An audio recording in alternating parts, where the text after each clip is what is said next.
Good morning, everybody. Hopefully you had a wonderful weekend, and we'll go ahead and get started here. So a couple, what's your name? Oh, sorry, I'm a little rusty here. So what's your name? Advisor? If it's advisor with an E, I found this very interesting. You can call yourself an advisor with an E if you're a financial professional who offers advice under the Investment Act of 1940.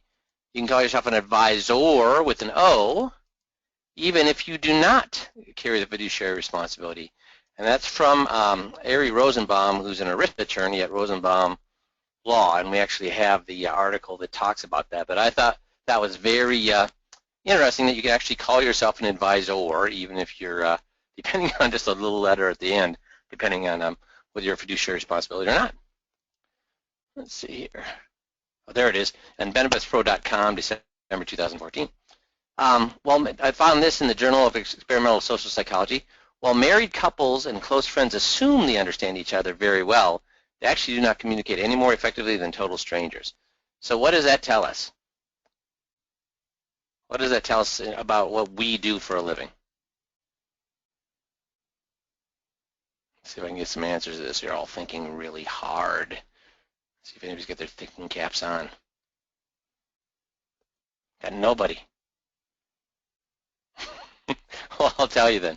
Guys, if we, yeah, it's hard. I agree with that totally, Tony. I think that's the point I want to make, was that it's hard, that we have to make wife and hubby think differently, explain in detail. Communication is hard. We communicate better than friends. We need, yeah, you're getting it. That's good. That's good. Yeah, so essentially, I like what Tony, I think Tony encapsulated, and a couple of you other guys too. It's hard. So if we don't communicate all as well as we think we communicate with our spouses, guess what I'm 100% sure of? How well do we communicate with people who we've just met, who are our prospects? Not well. So why do you think I ask people 5-6 times what they're thinking? Why do you think I have them say 5 or 6 times what they want to do? Why do you think I never use the word yes, allow them to answer in the word yes or the word no, and make them say it out loud? Because unless I know, what's the only way I know what they're thinking? They have to get it clear, right, Tony? So what's the only way I know what they're thinking? They need to say it. They need to tell me. And yes is not good enough. They have to explain what they mean. Make sense? Only 18% of marketers surveyed agreed with this statement. Now, this is not financial marketing. This is marketing professionals. These are marketers that work with Fortune 500 companies. These are marketers who work with startups. These are marketers who this is their job, and they're hired to do this only do marketing for large companies, small companies, and medium-sized companies. So I got this from a marketing journal. So only 18% of marketers surveyed agree with this statement. Social media is an integral and active part of our overall marketing. And only 24% said they were planning to become very active in social networking. So what does that tell you? Why doesn't social media, why are most marketers walking away from social media? Yeah, that's what I would agree. Waste of time, don't bother. Why are they walking? It doesn't work well. But why? It's just chatter, Gary. So what kind of things can you sell via social media?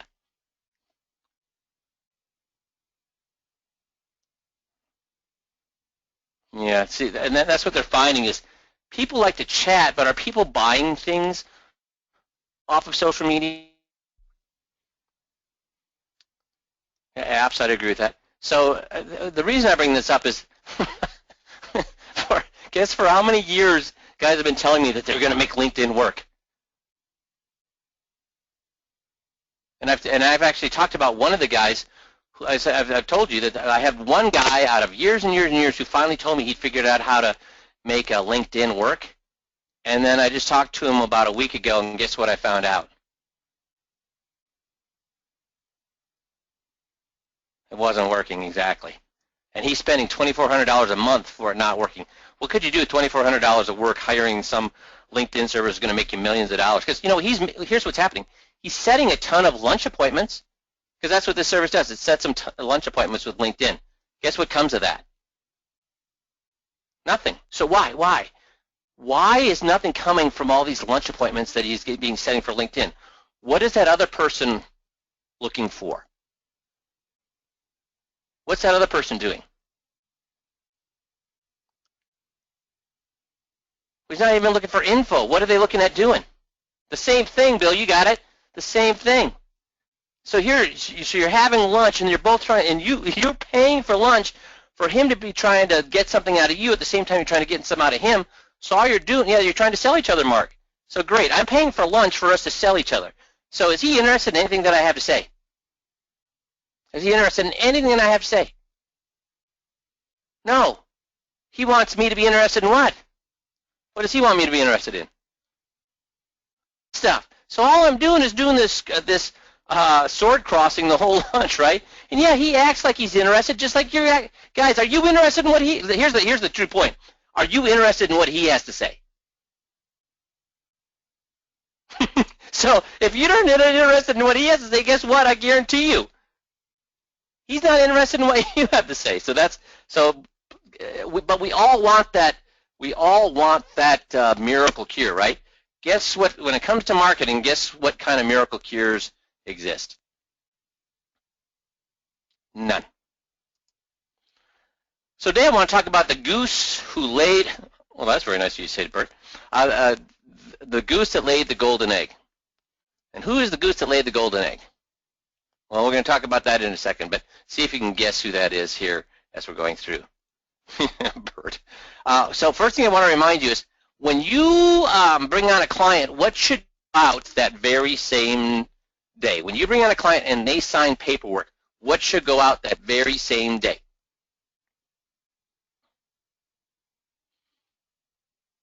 The welcome kit, right, Bert? The welcome kit. And why does it need to go out the same day? Gift and letter, right, Brad? Why does it have to go out the same day? When do I want them to get it? I would love for them to get it the next day, Tony, right? I want them to get it the next day. So as soon as, when I was in personal production, we had a bunch of those, those priority mailboxes made up with the thank you gift and the letter. So as soon as they left that office, boom, the letter's printed, put it in the box, boom, and it's in the mail. It's so important because what it does is it solidifies their decision. When they get that, the next day they're like, we made a good decision. We made a good decision. So what goes in that welcome kit? So first of all, you find the welcome kit on the website under the new client section. And in there you're going to find a welcome letter. So the welcome letter is going to talk to them about, again, what about your team, what your responsibility is, what the office manager's responsibility, their name, the receptionist, anybody that you have that works with you, tell them who they are and what they do, when they should contact them. Again, give them your office address and all your contact information. And then over here, questions, information, special requests. So we have this prepared for you. Modify this to your heart's content, but it makes them feel like, oh, I'm part of a real professional organization. And then also what you want to do is you want to send them a thank you gift. What I prefer is a blanket, and I kind of make a joke that this is your security blanket. And if you go either online, and we just mock this up online, you can get your logo actually printed on it or embroidered on it, and you can actually have security blanket courtesy of 5Q Group. So, or you can go locally to one of the embroidery shops. That's what a lot of the guys have done. They've gone local to the embroidery shops, come up with nice blankets, and it will have their logo embroidered on it with security blanket courtesy of. Now, this seems kind of hokey, and that's fine. I know it's hokey, but I can't tell you how many times I went over to people's houses, and guess what they had sitting on their couch, laying over their couch. And I don't know if they was in their closet the whole time, but then when they knew I was stopping over, guess what was laid out on that couch? Security blanket. And again, all it does, so they get the welcome letter and the security blanket, and it makes them feel like, wow, this is different. I'm part of a real organization. And then the security blanket just, it makes a statement. Even though it's kitsy, even though it's dorky, it makes a statement, and it works. So please, please, please, if you're ignoring this, stop ignoring it and do it. And don't tell me it takes too much work. How many clients do you bring on?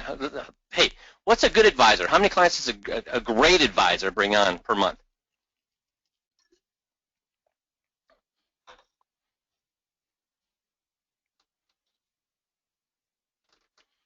Well, when I was making $1 million a year, how many clients was I bringing on a month?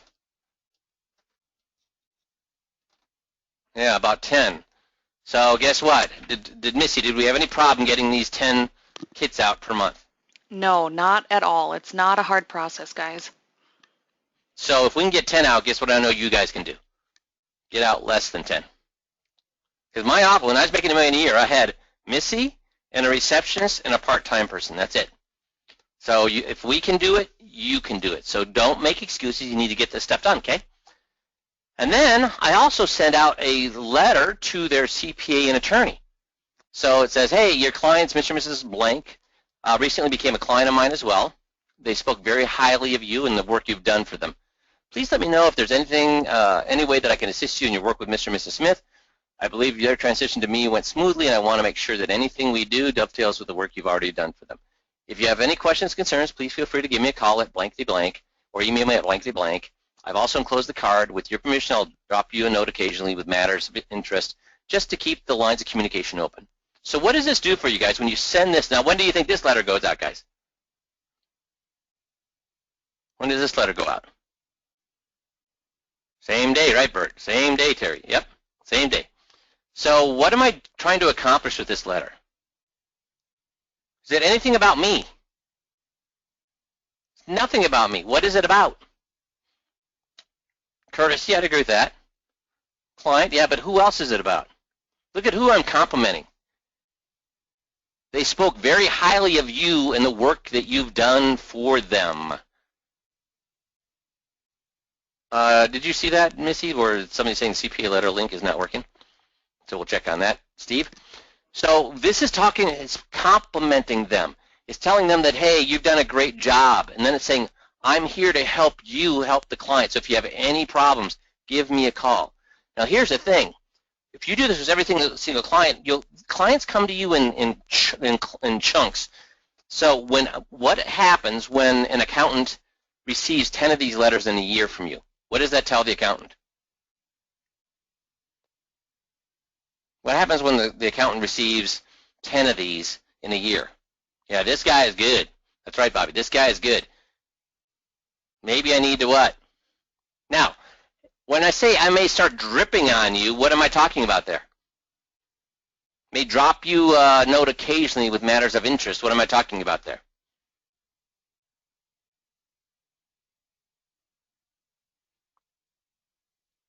Which newsletter?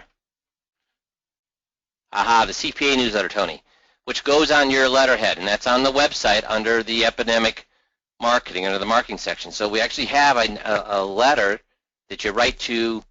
It's on your letterhead. It's about 2 or 3 paragraphs, and it's all about helping them with their business. So you should have how many CPAs and attorneys receiving that CPA attorney newsletter? At least how many?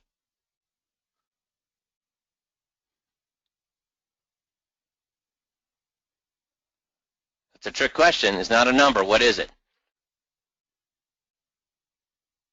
All what? No, not all you can. That's right, Gary. All of your client CPAs and attorneys should be receiving this on letterhead, this newsletter on your letterhead every single month. Why? Why would you want to make sure all of your clients, attorneys, and CPAs are receiving this newsletter? First of all, is it eliminating any problems you may have with them causing problems with your clients? Because these newsletters are all about, these little CPA attorney newsletters about how the attorney can make, or a CPA can be smart for his clients, how their practice can be made better, how it's us helping them. It's not us bragging or saying, hey, I can help your clients, I can help clients. No, it's about us helping them and their practice. So by dripping on them like this, they're never going to get in the middle of us and our clients. They're always going to be on our side and say, you got a good guy there. But it's also going to set it up so we will start to get what? Referrals from them. So please, please, please start sending out, making sure that when you get a new client, you're sending out that welcome kit and getting this letter out to your client CPAs and attorneys, and then getting those CPAs and attorneys on that the CPA attorney newsletter. So here's the thing. I'm not going to talk about how you can get referrals from attorneys because that's a really difficult thing. Why is it difficult to get? Now, some of you have great relationships with attorneys, and God bless you because you are the 1 in 1,000 advisor. Most people have really difficult times getting referrals from attorneys. Why? They receive them, don't give them. Well, here's the thing. Anytime I would go to an attorney that I just sent $11,000 worth of business to in the previous year, and I'd approach them, guess what they would tell me? Oh, Mike, I'd like to give you referrals, but what? But what? Where do they get their business from? Where do attorneys get their business from? Financial advisors, right. So what they say is, I'd like to give you a referral, but I'm afraid what? Lots of financial advisors give me referrals, and if I give the referrals to you, then that might upset them, and they might not work with me. So I don't even try to get referrals from attorneys. If you do, God bless you, but that's a really tough thing. But I have learned that you can get referrals from CPAs. But one of the reasons they don't want to give you referrals, so we're not talking about attorneys anymore. We're talking about CPAs because we can get referrals from CPAs. But initially, why don't CPAs want to give you referrals?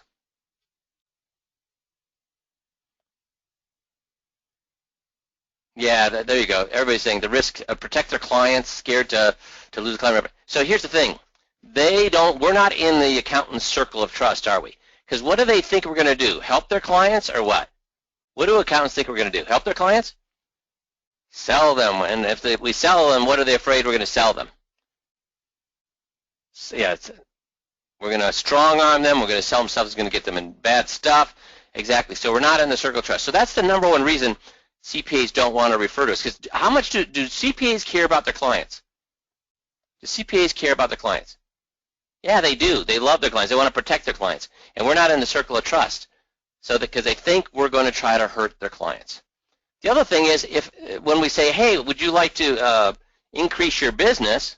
Would you like me to show you how to generate some more income for yourself to the CPA? What do they say?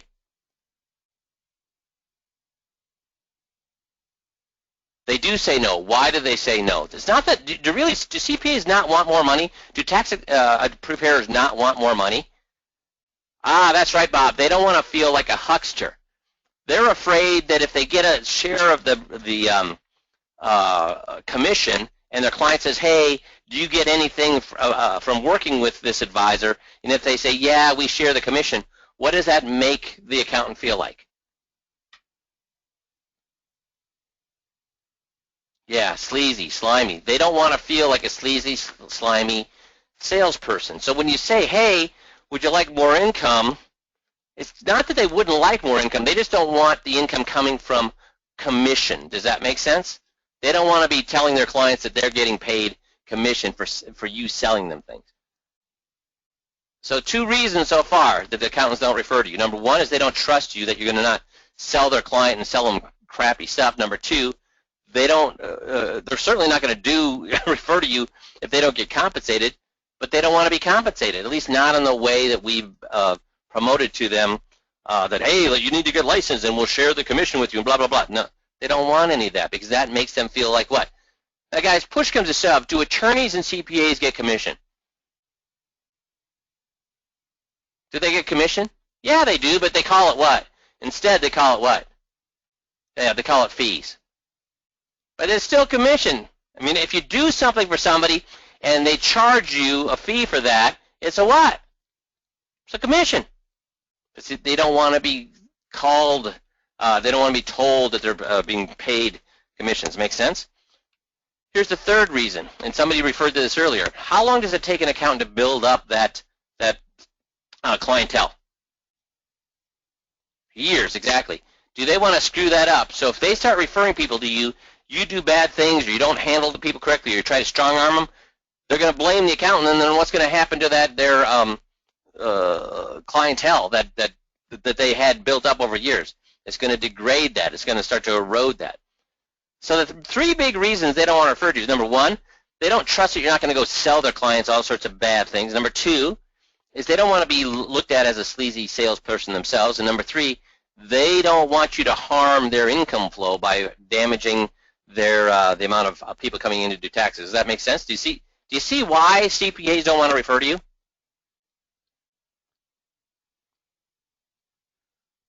Well, how many CPAs are actually selling the things we do? I've been told that for friggin' 15 years. How many CPAs and accountants sell the stuff we do?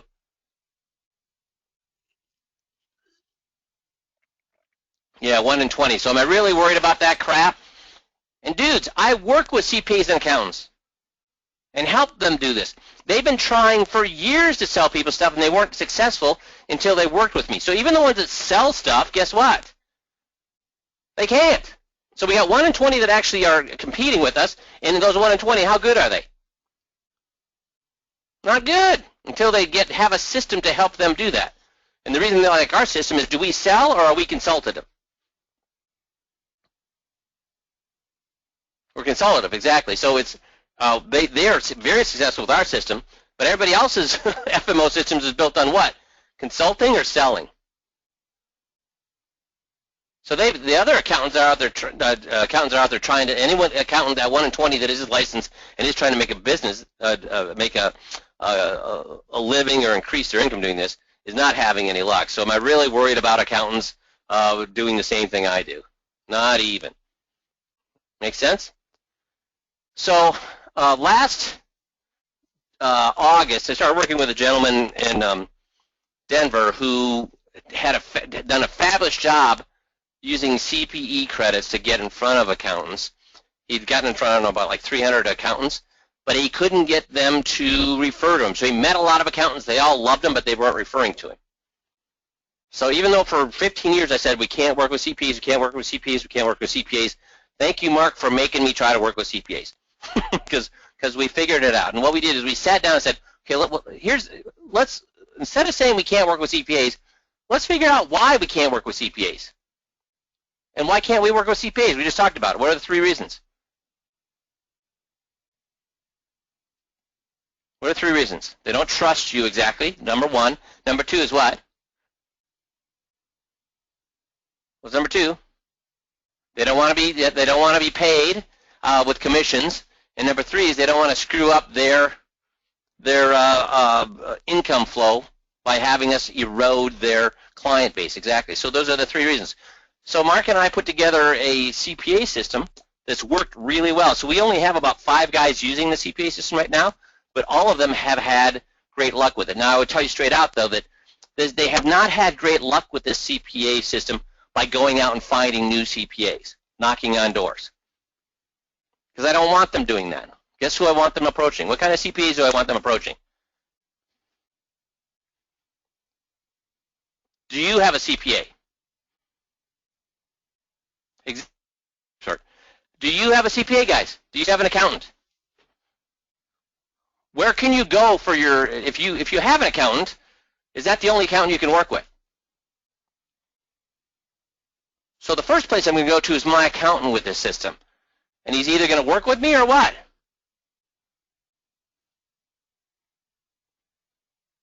I'll leave, exactly, Gary. You got tons of people can do your accountant. Now again, that's if we can overcome these objections. If we can overcome these objections and he still won't work with us, then guess what? Bye-bye, right? So here's what we're going to do. First of all, with the circle of trust, how do we? First of all, well, we'll talk a little bit who we get in front of with CPAs here in a few minutes. So first of all, circle of trust. We're outside the circle of trust. They don't trust us because they think we're going to try to jam a product down their clients' throats. How do we overcome this with the accountant? What's the first thing we show the accountant? You guys are so smart. Yes, we show them the 21. We show them the 21-point checklist. And when they see that 21-point checklist, what do? What is it doing? When we show them the 20-point checklist, what does it tell an accountant? What does it tell them about us? What does it tell them about us? We're different, we care, we're unique, yeah. We're not salespeople. Why? We're not selling product, exactly. We are providing what? Full service, holistic help. When is the last time they've looked at an advisor and seen that they do these kind of things?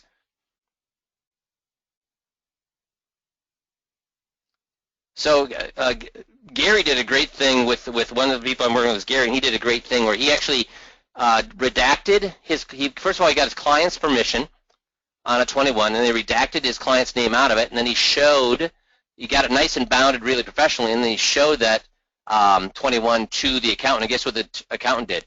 He hauled his partner in, he hauled his daughter in, and they all said, holy cow, this is awesome.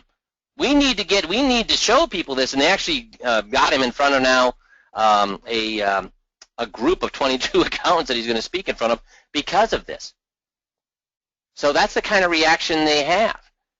That's the kind of reaction they have because we talked about earlier, do accountants care about their clients? Yes.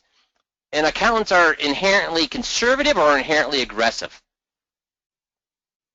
Conservative or aggressive? Conservative. So when they look at this 21-point checklist, what do they see? Aggressiveness or conservativeness? Those are words. Conservative. So what have we done then with their first objection about them not trusting anything? We're going to try to jam something down their client's throat. We're going to strong-arm their clients. What does it tell them about us? That we're salespeople or that we're what?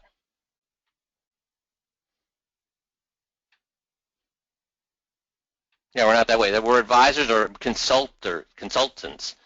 We're consultants. That's what I want them to see me as. Make sense? Okay, the second is this. They don't want to look like a salesperson, right? So instead, we've constructed a way to make them look like a professional, make them look like, pay them as a consultant. And in the manual, you see how we do that. But essentially, we walk them through a conversation where they learn that they're going to be paid as a consultant versus as a salesperson. They're not going to be paid commission-wise. They're going to be paid as a consultant, and I explain how we do that in the manual. And then third, guess every other advisor that's approached them, what kind of clients does that advisor suggest that the accountant get them in front of? What kind of client?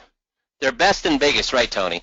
They go in there and say, hey, you know what? We should talk to your best and biggest clients. Guess what we go after? Knowing how 5Q works, guess what we go after? Their best and biggest clients?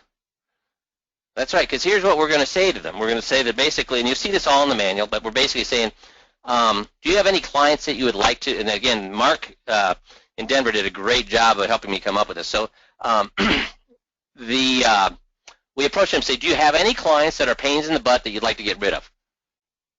What do they say to that? Do you have any clients you'd like to get rid of? Yeah, I mean, we all do, right? And then we basically walk through a conversation, well, let me start working with them. Because here's the thing, worst case scenario, if I upset that client and they don't work with you, do you care, Mr. Accountant? And what does the accountant say? No, they're happy, right? But then I also go through and say, but what if we could turn that lousy client, that pain in the butt client, into somebody who loved you? Because that's what the 21 does. The 21 turns people from people who are not happy with you into people who are happy with you. What if we turn those people into people who are happy with you? What would that tell you about the 21? So what happened? So what we're saying is what to the accountant? Hey, don't give us your best guy. Give us your what? Worst guy. So what does that do about their fear of us eroding their client base? What's that do about the fear of us eroding their client base? It's gone. It's gone. Because what? If we get rid of all their pains in the butt, is that diminishing their client base, or is that happily whittling down yeah, it eliminates the headaches, Dale, exactly. So does that make sense? So we go through those three objections they have, and they find out, wow, this is exactly what I was looking for. Now, so we start from the bottom of their clients, not the top of their clients. Make sense? And we do it with just 13 questions. So we simply ask them 13 questions, walk them through, and it's in the manual, and it's very easy. It's about a 5-minute conversation you have with them. You ask them 13 questions, and the 13 questions are going to be the accountant doing what? What do you think the 13 questions are going to be? The accountant explaining to themselves that what?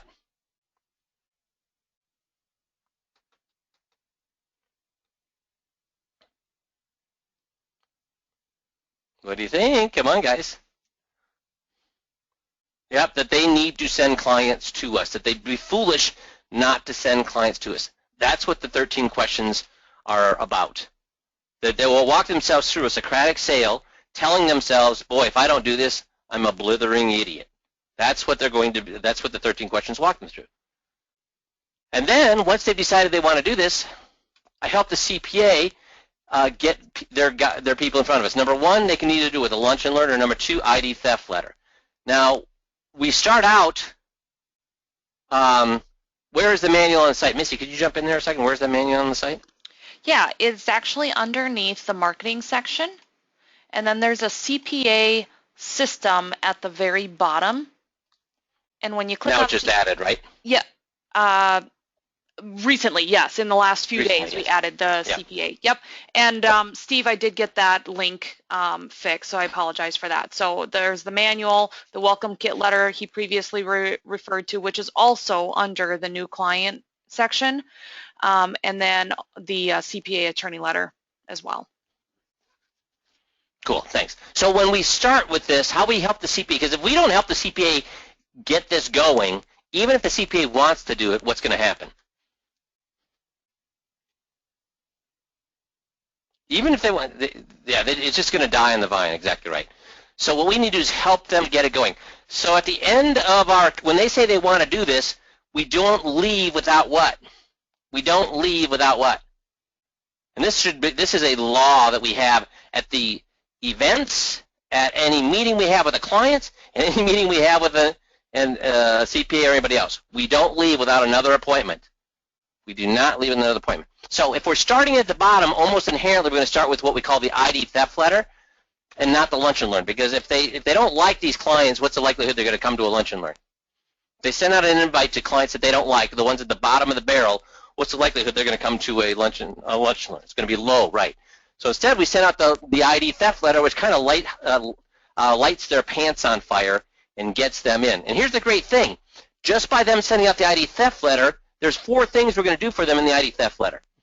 So what is that? So they're doing things for the people at the bottom of the barrel. What are those people at the bottom of the barrel going to feel like when the CPA is doing those things for them, helping them avoid ID theft? What immediately happens to those clients? They feel appreciated, which is going to make them less of a pain in the behind. So we generally start with the ID theft letter first. Then once we work our way into the middle of their clients, then we're going to start setting up lunch and learns. Now here's the great thing. How much work is the CPA going to do? Virtually none. It's us working with their staff. So where do I find these tax professionals? So which ones, again, should we be going to strangers to approach them with this? You could, but I don't. You know what? I haven't had any of the guys try it because why would we want to go to strangers instead of the people we know? Do we have leverage with the people we know? Yes, we do, for all sorts of reasons. So first of all, I'm going to go to the one to mine. What kind of leverage do I have over my account? If he doesn't want to help me, guess what? After going through those 13 questions and saying, basically selling himself on this on this program, if he doesn't want to help me, yeah, I'll go elsewhere. Really, guys? Would you stay with a guy who you're paying and won't even help you? Again, when he walks through the 13 questions and says, I need to do this, guess what? Yeah, and John brings up the next person. Well, first of all, I'm going to talk about yours here in a second, John, so thanks for bringing up your mother's CPA. The next one, I'm going to friends. Do we have friends who are accountants? Yeah, so go to them next. Then go to acquaintances, as John is pointing out here. He's going to go to his mother's CPA. So go to your friends or family's CPAs, and we're going to talk about that here in a second, too, and how we do that. My client's CPAs, and we have a letter that your client sends out to their accountant. So what it is, it's a letter we go to put together. When we meet our client, we say, hey, do you think it would make sense for your professionals to know each other, for me to know your attorney and your attorney to know your accountant to know? Does it make sense for us to know each other so we can make sure what's happening with your situation is working as smoothly and efficiently as possible, what's your client going to say to that? What's your client going to say to that? No, I think it would be better to keep you all so none of you know what each other are doing. They're going to say that? They're going to say, no, I think it makes sense for you. And they say, well, can I do this? And you have a letter prepared on your I'm sorry, not on your letterhead, but just a plain old letter typed up from your client, and it's going to basically say, hey, Mr. Accountant, here's the thing. First of all, I want to thank you for all the hard work you've done with us. We're trying to get all of our professionals to know each other, and what we'd like you to do is get together with our financial advisor to make sure everything's working as efficiently as possible. He's even offered to buy you lunch. So I'd like you to let him buy you lunch and meet with you. So what's their accountant going to say to that? Especially if they're a good client. What's the accountant going to say to their accountant going to say to that?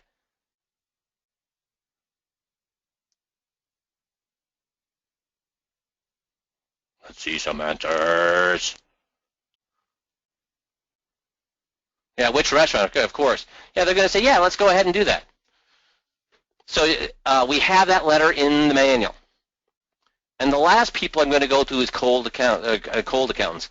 Just because, again, why would I want to go to cold accountants when I have these people who are going to have some level of, your accountant, any friends that you have that are accountants, any acquaintances you have that are accountants, and friends accountants and acquaintances accountants, and your client CPAs when we have this letter.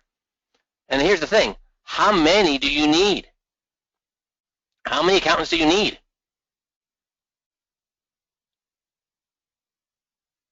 2 or 3 is all.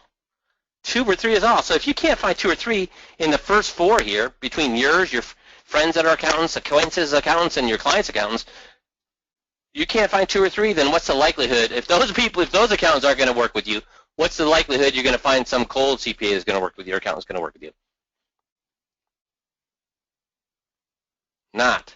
So we have yet to have somebody strike out with more than one accountant in a row with this. And the gentleman in Denver that I talked about, who really, again, thank you, Mark, got me going on this, was he met 300 accountants, none of which had referred to him.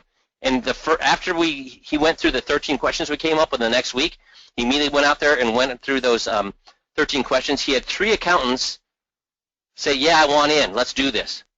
So 3 accountants, out of 300, in 2 years, he'd yet to get a referral. Then within 1 week, using the 13 questions, he had 3 say yes. First 3 he talked to, boom, boom, boom, yes, yes, yes. And then he sent out the ID theft letter. One of the accountants sent out the ID theft letter. Boom.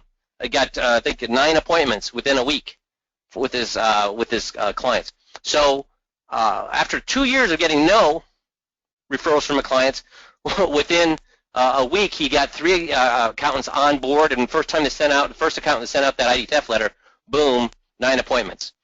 So this works, and it works because we overcome those big 3 objections, and we explain exactly how to do it. We have the 13 questions, we have the script, and a actual audio of that script in under the CPA section of the website. So please, please, please go after this. Now, what kind of accountants are we going after? What kind of accountants are we going after? These are where we're going to find those accountants, but what kind of accountants are we looking for? Are we looking for Deloitte & Touche? That's right, John. We're looking for small and local, independent, maybe 2 or 3 accountants at the most in that practice. We're looking for accountancies that work with people as much as, if not more than, businesses. Do we want an accountant that works with a tons of businesses? No, that's worthless. You want accountants that work with people. Make sense? Because we're not going after wealth. Now, here's the great thing. Guess where most advisors go after? Some of you mentioned it earlier. Where do they go after? They go after the small mom and pops, or do they go after the big ones, or the ones that are dealing with a lot of businesses? They're looking for the millionaires. We don't want those. We don't want the millionaires. We want the accountants that are one step up from H&R Block. So the ones that were trained at H&R Block and then put up their own shingle. Make sense? Cool. So now we're coming into tax season, but right now is the time to be getting in front of these folks. And then you want to let them know how much work is it going to be for them. You got to let them know right up front, how much work is this going to be for them? Very little. That you're going to work with their staff, and how much work is it going to be for the staff? Very little. And again, the reason being with working with the staff is because they're going to send out the letters, but they're not going to send out hundreds of letters. They're going to send out 30 letters. How long would it take for the staff to put? And again, we'll do it for them, and how many of them are going to give you the names of their clients? None of them. So their staff is going to have to do it. And what should you do for their staff? Get on their good side. What's a good way to get on their staff's good side if they're going to be doing this for you? Buy them lunch, give them gift certificates, whatever you want to do, but get on their good side because they're going to be helping you. And you want them to be bitching at their boss or to be saying, hey, this is a great thing.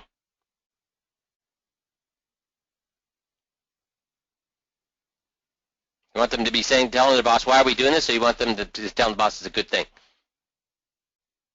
It's a good thing. So I don't care if it's flowers, candy, gift certificates, bring them in box lunches, whatever you want to do, but make sure that staff loves you, okay? Now, during the tax season, if you meet these clients or these accountants like in the next 3 or 4 weeks, guess what you're going to ask them to give their clients while they're giving them their taxes back?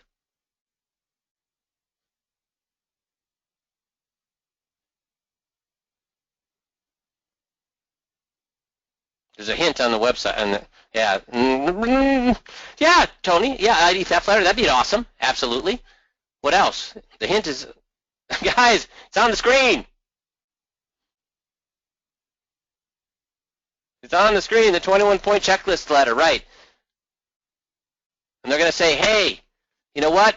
Because of my relationship with the person here, and it's the only person that licensed to do these checklists, he's going to do it for my clients for what? Free. Yep. So I like the ID theft letter, and this letter should be given to their clients with their taxes. And then that would make it easier or harder for a follow-up afterwards? A lot easier. Make sense? So please, when you get a chance, download the CPA manual, take a look at it, and this is right now is a good time. And really, till about the middle of January, you can still get in front of people. Should the 21 be done in the CPA's office? I think if you can, yes, absolutely. So this is a great time, and all the way through about the middle of January to be getting in, because you're going to be taking these CPAs out for lunch, and how many of them are going to be willing to allow you to take them out to lunch?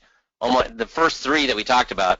How many of your accountants, your friends that are accountants, acquaintances are going to allow you to take them out to lunch? All, and even your client CPAs, many of them as well. And we're only looking for 2 or 3. You get 2 or 3, guess what? Guess when you'll ever have to market again if you dive in and get this going.